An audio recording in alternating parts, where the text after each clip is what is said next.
তোমাদের মাঝে লাল পাখি ইটং নাচ উপস্থাপন করেছি। আশা করি বড় থেকে ছোট সকলের মন ছুঁয়ে যাবে, খুব খুব ভালো লাগবে। এরকম নিত্য নতুন ভিডিও তোমাদের মাঝে উপস্থাপন করবে এটুকু আশা রাখি। চৌবেরিয়া দীনবন্ধু উৎসবের সিরিয়ালের বিখ্যাত নায়িকা সেই দৃশ্য উপস্থাপন করেছি, আশা করি খুব ভালো লাগবে।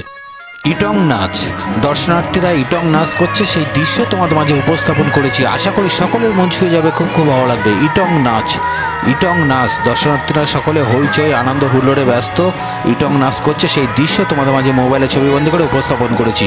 ইটং নাচ, মুঝে তো তেরি বাতা দে তেরি সে যায়।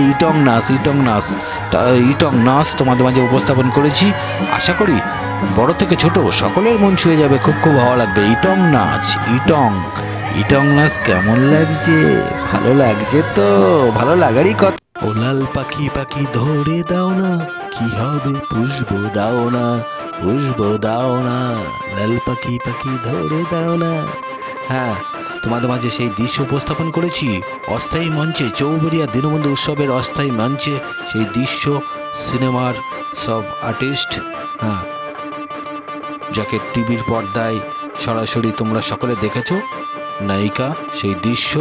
আশা করি ভিডিওটি তোমাদের সকলে মন ছুঁয়ে যাচ্ছে, বড় থেকে ছোট। ভিডিওটি যদি ভালো লাগে লাইক শেয়ার কমেন্ট করতে ভুলো না। হ্যালো গাইস, তোমরা সকলে